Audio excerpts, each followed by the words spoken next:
پھر کہتا ہوں حضور کی بشریت اللہ کے جلوہ خطاب کے آگے بے ہوش ہو گئی اور حضور کی حقیقت کو ہوش آ گئی، وہ ہوش میں رہی، چاہا کہ خدایا براہ راست بے پردہ بے حجاب تیرے خطاب میں اگر ایسی لذت ہے تو حضور نے چاہا۔ صبر کرو، صبر کرو،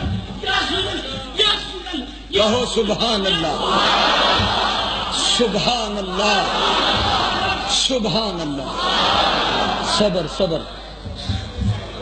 اللہم صلی علی سیدنا و مولانا محمد بقدر حسنہ و جمالہ و جودہ و نوالہ و فضلہ و کمالہ و صحبہ و آلہ و بارک وسلم۔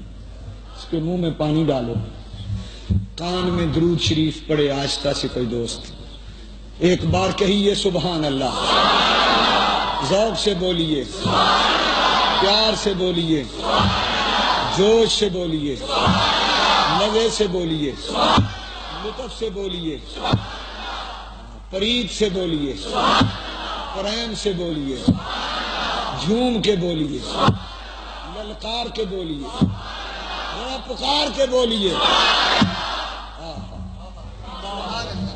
ہائے عاشقوں کی باتوں میں اتنا لطف ہے۔ اے ابن عربی، تجھ پہ خدا کی کروڑوں رحمتیں نازل۔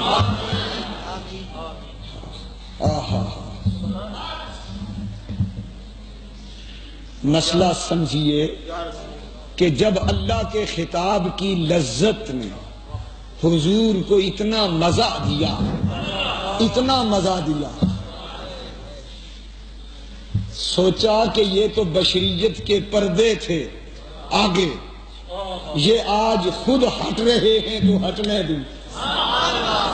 بشریت چھپ کے جب قدموں سے لپٹ گئی تو حضور نیچے جھکے جراب کی طرح، وہ لپٹی ہوئی تھی، میں اتار کے اس کو نیچے پھینکوں اور میں ادھر ہی رہ جاؤں۔ اللہ کو اس امت پہ رحم آ گیا، مجھ پہ ترس آ گیا، تم پہ ترس آ گیا کہ اگر میرا محبوب بشریت اتار کے پھینک دیتا ہے، یہ تو نرا نور رہ جاتا ہے، نرا نور رہ جاتا ہے، نرا نور رہ جاتا ہے، یہ واپس نہیں جائے گا تو بیچاری عاجز امت کا کیا بنے گا؟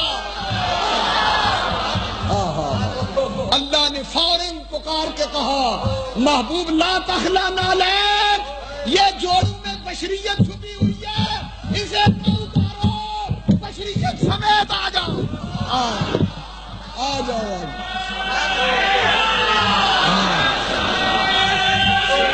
ہاں ہاں سبحان۔